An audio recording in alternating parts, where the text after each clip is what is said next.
we underestimating the impact of climate change on global stability? What could be the ripple effects on the global economy if a country with deep global ties is hit by a large climate shock? And what can we do about it? My name is Tian Xiaozheng. I'm an economist in the IMF Strategy, Policy and Review Department, and it is my job to answer these questions.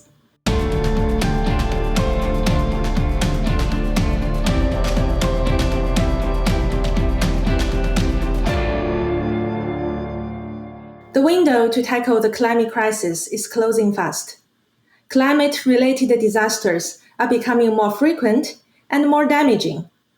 The rise in global temperature continues to accelerate, while global economic losses from climate-related natural disasters have reached a staggering high.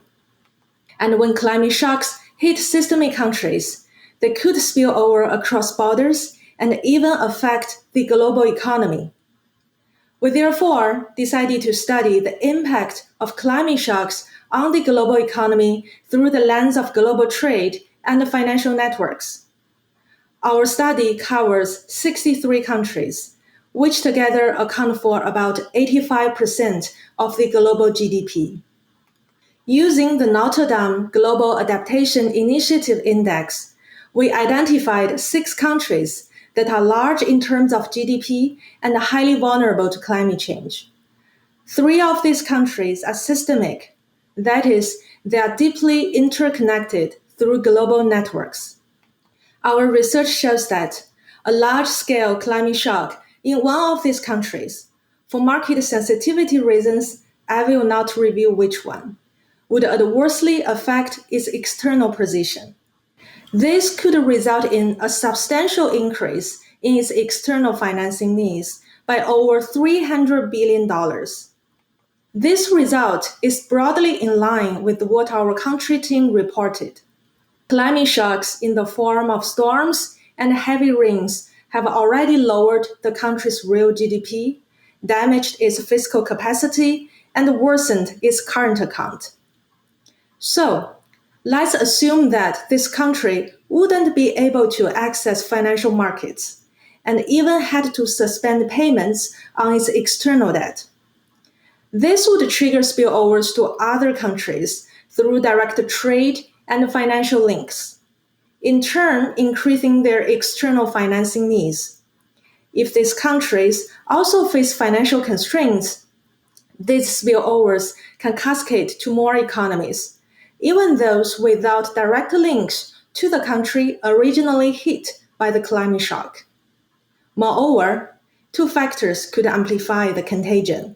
First, as financing needs increase, sovereign risk premia increase, making borrowing more costly for these countries. Second, investors may perceive countries with similar risk profiles as a bad investment, depressing the value of their assets and as a result, further increasing financing needs. Our research shows that in a tail risk scenario, where a systemic country hit by a climate shock defaults on their external debt, overall global financing needs increase by around $2 trillion. This is a huge number, but it assumes no policy action. So we asked, what can policymakers do? First, implement adaptation and mitigation policies to address climate change. A broad package of measures could help make economies more resilient and reach net zero emissions by mid-century. IMF research shows that a mitigation package combining gradually increasing carbon prices, green infrastructure investment, and compensation for households can help reach net zero emissions by 2050, while boosting growth during the post-pandemic recovery.